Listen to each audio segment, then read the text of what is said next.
Bismillahirrahmanirrahim. Assalamualaikum warahmatullahi wabarakatuh. Hamdan wa syukran lillah, salatan wa salaman ala rasulillah, la haula wa la quwata illa billah. Kembali lagi bertemu dengan Bapak di mata pelajaran fikih untuk tingkat madrasah aliyah kelas 12 di semester ganjil. Pada pertemuan lalu kita sudah membahas bab 1 tentang konsep usul fikih, di mana kita sudah membahas gambaran umum apa itu usul fikih, bedanya dengan fikih itu apa, dan apa saja yang dibahas dalam usul fikih. Nah, salah satu hal yang dibahas dan paling penting dalam pemahaman usul fikih yaitu adalah tentang sumber perumusan hukum Islam. Mungkin di buku itu judulnya Sumber Hukum Islam. Tapi setelah Bapak pelajari, lebih tepat memakai sumber perumusan hukum Islam, karena nanti akan ada beda antara sumber hukum Islam dengan dalil hukum Islam. Penasaran? Mari kita bahas sama-sama. Pengertian sumber dan dalil. Jadi ada yang mengistilahkan sumber hukum Islam, ada yang mengistilahkan dalil-dalil hukum Islam. Kata sumber sebenarnya berasal dari kata masodir, yaitu jamak dari masdar ya, yang artinya itu wadah. Tapi di masa kini kata sumber atau masodir ini, masodirul ahkam ini atau masodirul syar'iyah ini diganti sebagai pengganti dari ad-dalil ya, al-adillah asy-syar'iyah. Jadi kalau para ulama dulu itu pakainya istilah dalil-dalil hukum Islam. Nah, kalau di kontemporer ini namanya sumber-sumber hukum Islam, seperti sesuai dengan judul di bab 2. Padahal secara etimologi atau secara bahasa keduanya sebenarnya tidak sama. Sumber itu artinya wadah ya, sumber ya. Kemudian dalil itu artinya petunjuk, mandal ala khairin ya, barang siapa yang menunjukkan kepada kebaikan. Intinya sumber dan dalil ini penting kita pelajari. Karena apa? Karena kalau kita biasa mempelajari hukum Islam itu apa? Kita melaksanakan sholat maghrib 3 rakaat. Apa dalilnya? Nah, dalilnya ada di hadis tentang rakaat-rakaat sholat. Apa dalilnya kita wajib membayar zakat? Ada di Al-Quran. Itu Al-Quran dan hadis itu sebagai sumber sekaligus dalil. Nah, maka apa sih yang membedakan sumber dan dalil? Nah, kenapa Bapak lebih memilih kata dalil daripada sumber? Karena apa? Kalau sumber hukum Islam itu lebih cocok untuk digunakan untuk Al-Quran dan sunnah saja atau hadis. Kita akan nanti pelajari ya tentang sunnah. Kemudian sedangkan dalil itu bisa dipakai untuk Al-Quran dan Sunnah, juga bisa dipakai untuk ijma, qiyas, dan metode-metode ijtihad yang mukhtalaf lainnya ya, karena masih banyak nanti ada istihsan, istishab, sadud dzari'ah ya. Maka sumber ini lebih cocok untuk dipakai terhadap Al-Quran dan Sunnah saja, karena ijma itu bukan sumber hukum Islam, tapi salah satu dalil pengambilan hukum Islam. Oke, maka materi pembahasan fikih kita sekarang ya lebih tepat digunakan dengan istilah dalil-dalil fikih ya, dalil-dalil hukum Islam. Itu sebagai sebagai wawasan ya bagi kalian. Isyarat Al-Quran tentang sumber dan dalil hukum Islam. Pada dasarnya siapa sih yang menyuruh kita untuk menjadikan Al-Quran itu sebagai sumber hukum? Yang menyuruh kita menjadikan Al-Quran sebagai sumber rujukan utama untuk hukum Islam, artinya ginilah sederhananya. Apa yang kita lakukan sebagai umat Islam itu harus ada dicontohkan atau disuruh oleh Al-Quran. Dan siapa yang menyuruh kita seperti itu? Al-Quran itu sendiri. Di dalam Quran surat An-Nisa surat keempat ayat 59 yang berbunyi a'udzubillahi minasyaitonirrajim ya ayyuhalladzina amanu atti'ullaha wa atti'ur rasul wa ulil amri minkum fa in tanaza'tum fi syai'in farudduhu ilallahi war rasul. Wahai orang-orang yang beriman, taatlah kepada Allah, taatlah kepada Rasul dan ulil amri di antara kamu. Kemudian jika kamu berlainan pendapat tentang sesuatu, maka kembalikanlah ia kepada Allah dan Rasulnya. Menurut Abdul Wahab Khalaf, ya, perintah menaati Allah dan Rasulnya itu merupakan perintah untuk menaati Al-Quran dan Sunnah. Atiullah itu menurut Abdul Wahab Khalaf yaitu adalah ikutilah Al-Quran. Karena apa? Al-Quran itu sebagai firman Allah, ya, lafaz dari Allah. Nah, kemudian atiur Rasul, ya, itu adalah perintah untuk mengikuti sunnah Rasul, ya, atau hadis, dan menjadikan hadis sebagai sumber hukum yang kedua. Atiullah, Allah dulu, Quran, kemudian atiur Rasul, kemudian hadis. Wa ulil amri minkum, dan ulil amri sebagai mengikuti pemimpin yang mengerti hukum-hukum syariat. Artinya mengikuti diantaranya para ulama. Karena apa? Karena nanti kita akan, jadi kelas 12 ini kalian udah usul fikihnya tingkat advance, ya. Karena ada hal-hal yang tidak dibahas dalam Al-Quran dan hadis, dipecahkan oleh metode-metode ijtihad lain seperti ijma, qiyas, ya. Seperti Bapak pernah contohkan, ya. Yang haram di dalam Al-Quran dan hadis itu kan khamr, ya. Khamr itu cairan yang memabukkan. Kalau ganja itu gak ada. Tapi bukan berarti karena gak ada dalam Al-Quran dan hadis ganja itu jadi halal, tidak. Tapi memakai sumber hukum lain yaitu qiyas. Ya. Qiyas ini yang menjadikan ganja ini haram. Karena apa? Ada ilat kesamaan hukum.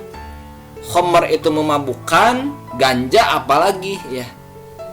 Bahkan lebih menghilangkan akal daripada khamr, maka namanya qiyas aulawi. Nanti kita akan bahas di qiyas, ya. Itu salah satu contoh yang sering Bapak ulang-ulangi, ya. Artinya wa ulil amri minkum itu diantaranya mengikuti ulama-ulama yang punya pengetahuan tentang hukum syariat Islam, ya. Jangan sampai karena gak ada dalam Al-Quran dan hadis, wah berarti halal-halal aja. Enggak. Karena menurut para ulama dengan metode qiyas, ya, ganja itu sama-sama menghilangkan kemampuan akal untuk berpikir. Nah, dan salah satu dari tujuan syariat itu adalah hifdul akal, yang menjaga akal. Harap sampai sini kalian masih mengikuti, ya. Kita akan bedah satu-satu nanti Al-Quran, hadis, sampai 12 metode sumber hukum, metode dalil hukum Islam. Nah, kemudian isyarat Nabi Muhammad tentang sumber dan dalil hukum Islam. Selain Allah sendiri sudah memberi warning, ya, memberi petunjuk bahwa jadikanlah Al-Quran dan hadis sebagai sumber rujukan, Nabi Muhammad juga memberi petunjuk bahwa jadikan Al-Quran dan hadis sebagai rujukan. Di antaranya salah satunya adalah hadis yang populer, ya, dari Mu'adz bin Jabal, ya. Jadi singkatnya seperti ini, ya, karena Bapak ingin videonya kurang lebih dari 20 menit, ya. Bisa dibaca mungkin hadisnya secara literal, ya. Kaifa taqdi, ya, ketika Mu'adz itu akan diutus ke Yaman, ya. Jadi ketika Nabi ingin mengutus Mu'adz bin Jabal ke Yaman, ternyata ada bekal dulu oleh Nabi. Di antaranya apa? Nabi gak langsung memberi bekal, ini loh bekal kamu ini, tapi memberi bekalnya sekaligus mengajari. Di antaranya Nabi bertanya, kaifa taqdi, ya. Di dalam redaksi lain, ya, ada tambahannya, ya. Tapi intinya wahai Mu'adz, kalau nanti kamu sudah ada di Yaman, bagaimana cara kamu menentukan atau menentukan sesuatu, memutuskan sesuatu? Nah, Kemudian ketika ada suatu persoalan, maka Mu'ad menjawab, saya akan memutuskan berdasarkan kitabullah, aqdi bima fi kitabillah. Ya, fa illam yakun fi kitabillah, Rasulullah menjawab lagi, bagaimana kalau nggak ada dalam kitab Allah? Mu'ad menjawab, fa bi sunnati Rasulillah sallallahu alaihi wasallam. Maka kalau nggak ada dalam Al-Qur'an, saya akan memutuskan berdasarkan sunnah, ya, berdasarkan apa yang diajari oleh engkau. Tapi Nabi menjawab lagi, fa illam yakum fi sunnati Rasulillah sallallahu alaihi wasallam, bagaimana kalau dalam Al-Qur'an enggak ada, dalam sunnah juga enggak ada? Nah, maka qala ajtahidu ra'yi. Nah, saya akan berijtihad berdasarkan pandanganku. Maka Nabi berdoa, alhamdulillahilladzi waffaqa ya Rasulullah sallallahu alaihi wasallam.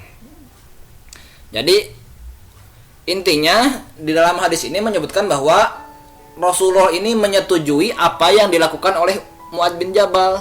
Apa yang disetujuinya yaitu pertama, Mu'ad bin Jabal ini kalau menemui sesuatu akan dibahas dulu, dicari dulu apa ada gak dalam dalam kitab Allah, dalam Al-Qur'an. Kalau gak ada, cari dalam hadis. Dulu belum ada hadis ya, artinya berdasarkan pengalaman beliau bersama Rasulullah ya. Karena belum dibukukan dulu hadisnya ya. Belum ada Bukhari, Muslim ya, atau Kutubus Sittah yang sekarang. Kalau gak ada dalam sunnahnya Rasul, maka ajtahidu bi ra'yi ya.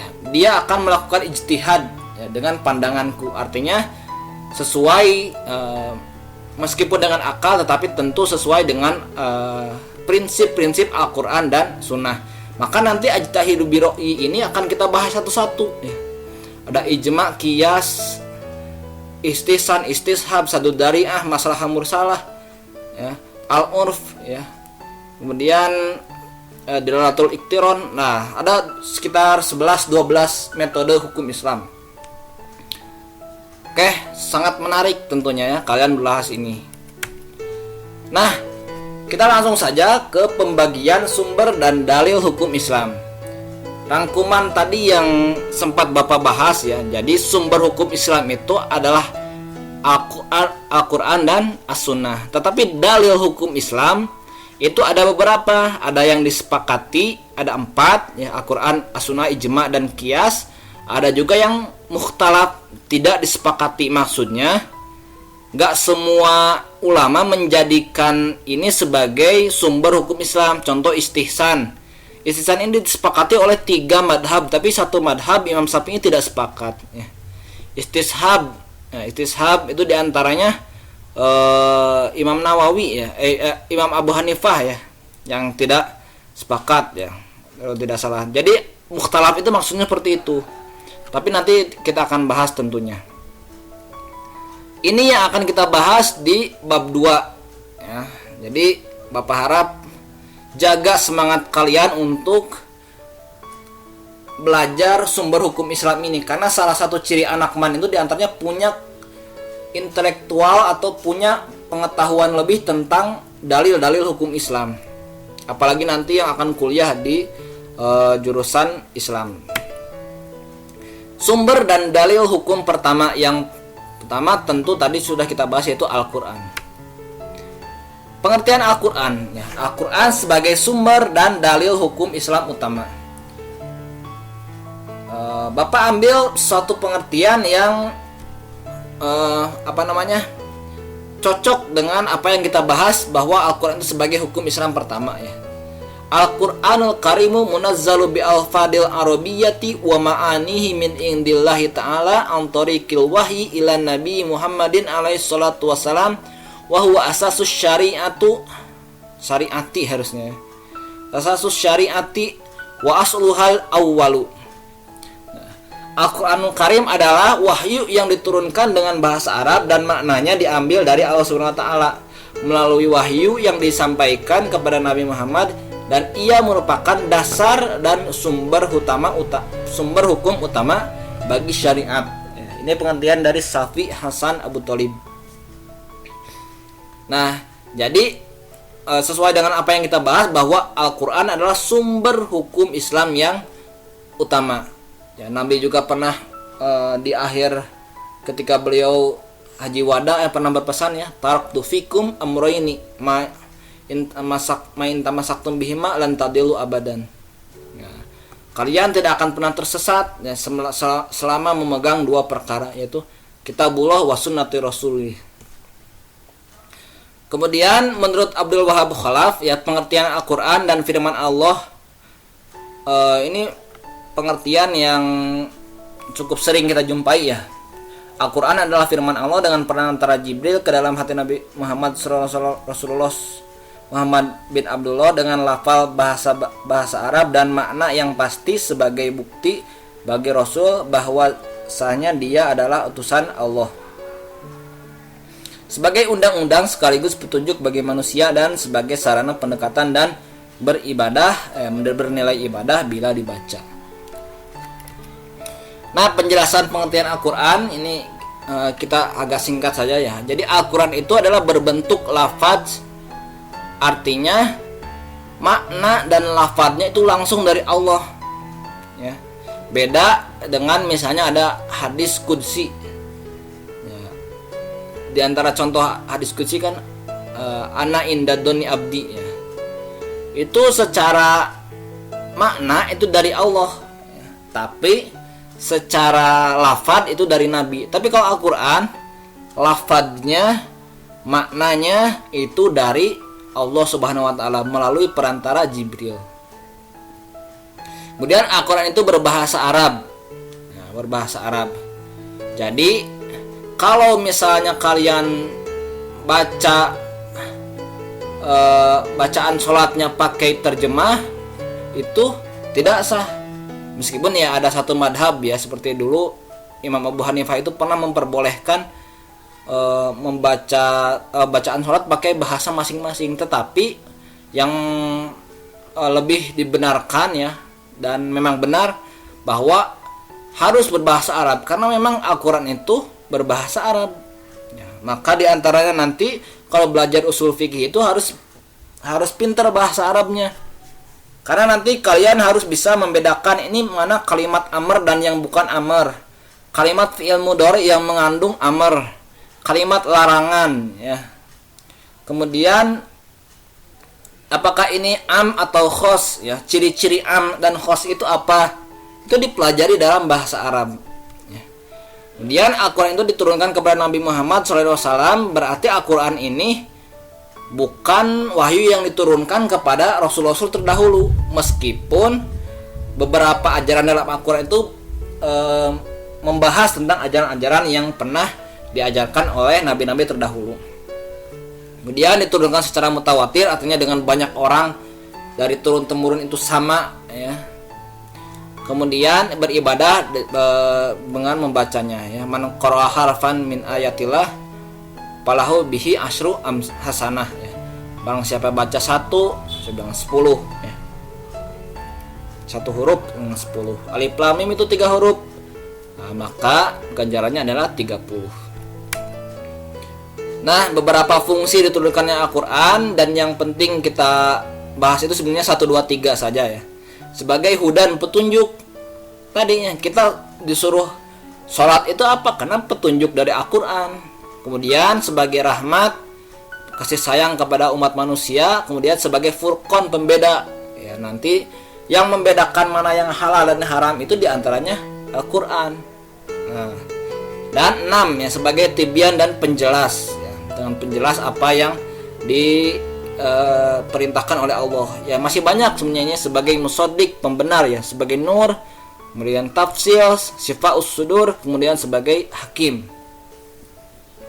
Nanti kita akan membahas secara lengkapnya lah. Dicatat saja dulu. Nah, kita lanjut ke pembahasan yang sesuai atau relate dengan materi usul fikih, yakni adalah macam-macam hukum dalam Al-Quran. Jadi Al-Quran ini tidak semua mengandung hukum-hukum perbuatan manusia atau fikih ya. Tapi ada juga hukum yang mengandung hukum akidah ya. Kemudian seperti iman kepada Allah, malaikat, rasul, dan hari akhir ya, banyak ini di awal-awal surat tuh biasanya tentang hari kiamat ya, tentang perintah beriman kepada Allah, tentang perintah beriman kepada malaikat dan sebagainya. Kemudian ada hukum-hukum akhlak ya. Akhlak itu bagaimana hubungan antara manusia dengan manusia ya, hubungan dengan Allah juga. Kemudian ini yang kita pelajari di materi usul fikih, yakni adalah materi tentang hukum yang bertalian dengan ucapan, perbuatan, akad, dan pengelolaan yang timbul dari seorang mukallaf. Hukum ini terbagi menjadi dua, hukum ibadah dan muamalah. Pada hukum ketiga inilah, maksudnya hukum nomor 3 inilah yang disebut sebagai pembahasan usul fikih ya. Jadi pembahasan usul fikih ini berkutat di daerah sini. Nah, adapun macam-macam ibarah dalam Al-Quran. Jadi Al-Quran ini ada dua ibarah ya secara segi petunjuk. Ada yang langsung ditunjukkan oleh Allah, ada juga yang tidak langsung. Contohnya yang langsung itu adalah ketentuan tentang iman kepada Allah ya, ketentuan tentang sholat dan sebagainya. Ada juga yang tidak langsung. Contohnya adalah Al-Quran memberi petunjuk tentang pokok-pokok ilmu pengetahuan. Nah, itu dibahasnya secara garis besarnya saja. Nah, maka sebenarnya ini tugas anak man itu di sini nih, di nomor petunjuk tidak langsung. Bagaimana kalian itu bisa menggali apa yang ada dalam Al-Quran secara ilmu pengetahuan. Jadi islamisasi ilmu ya, atau ilmu yang islami ya.